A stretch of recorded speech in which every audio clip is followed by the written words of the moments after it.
Assalamualaikum warahmatullahi wabarakatuh. Perkenalkan, nama saya Malia dengan NIM 22336, kelas RA11 Manajemen. Di sini saya akan mempresentasikan pengganti UTS sumber daya manusia.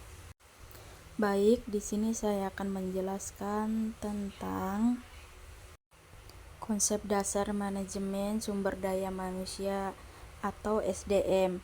Definisi dan peran manajemen SDM dalam organisasi adalah suatu fungsi organisasi yang berfungsi pada pengelolaan karyawan. Ini mencakup semua aspek yang berkaitan dengan tenaga kerja, mulai dari perekrutan hingga pemberhentian. Di sini ada analisis dan perancangan pekerjaan. Analisis pekerjaan adalah proses mengidentifikasikan tugas, tanggung jawab, dan persyaratan keterampilan yang dibutuhkan untuk suatu pekerjaan. Perancangan pekerjaan adalah suatu perancangan kembali pekerjaan untuk meningkatkan efisien dan kepuasan kerja. Dan selanjutnya ada pentingnya analisis dan perancangan pekerjaan. Yang pertama ada rekrutmen, adalah membantu dalam suatu deskripsi pekerjaan yang akurat. Dan yang kedua ada evaluasi kinerja, adalah menyediakan standar kinerja yang jelas. Dan yang terakhir ada pelatihan, mengidentifikasikan kebutuhan pelatihan karyawan. Oke, lanjut. Di sini ada perencanaan SDM atau sumber daya manusia, adalah proses mengantisipasi kebutuhan tenaga kerja masa depan dan mengembangkan rencana untuk memenuhi kebutuhan tersebut. Langkah-langkah dalam perencanaan SDM. Yang pertama, analisis kebutuhan, mengidentifikasikan kebutuhan tenaga kerja saat ini dan masa depan. Dan yang kedua ada peramalan dan memprediksi perubahan dalam lingkungan bisnis yang dapat mempengaruhi kebutuhan tenaga kerja. Oke, lanjut. Di sini ada rekrutmen dan seleksi, adalah proses mencari calon karyawan, sedangkan seleksi adalah proses memilih calon karyawan yang paling sesuai.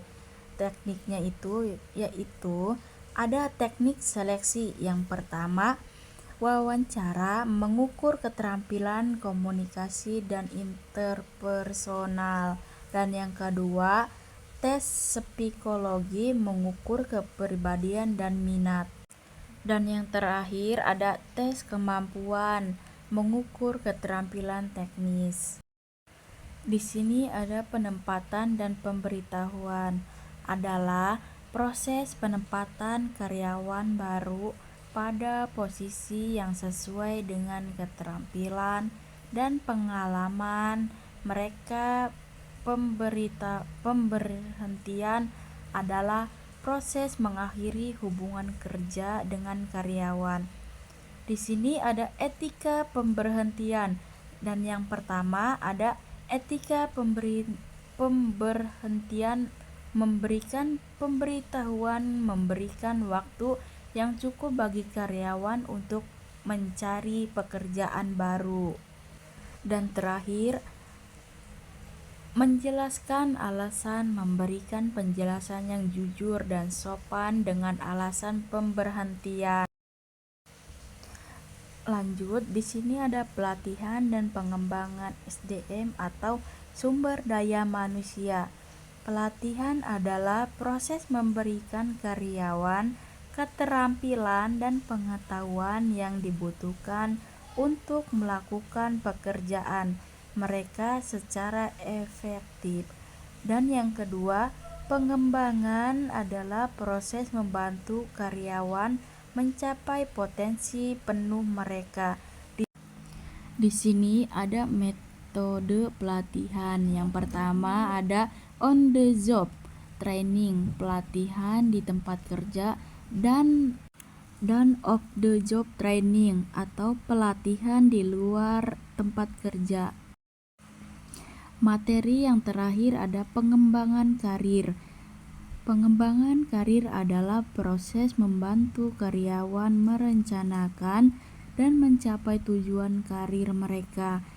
Dan di sini ada cara mendukung pengembangan karir. Yang pertama ada mentoring atau memasang karyawan dengan mentor yang berpengalaman. Dan yang terakhir ada coaching, memberikan bimbingan dan dukungan kepada karyawan. Baik, segitu aja materi awal dan terakhir. Jadi kesimpulannya itu manajemen SDM atau sumber daya manusia berperan krusial dalam organisasi dengan mengelola dan mengembangkan karyawan untuk mencapai tujuan strategis. Proses yang meliputi analisis dan perencanaan pekerjaan atau perencanaan SDM, rekrutmen dan seleksi, penempatan, serta pelatihan dan pengembangan, semuanya saling terkait dan mendukung efektivitas organisasi.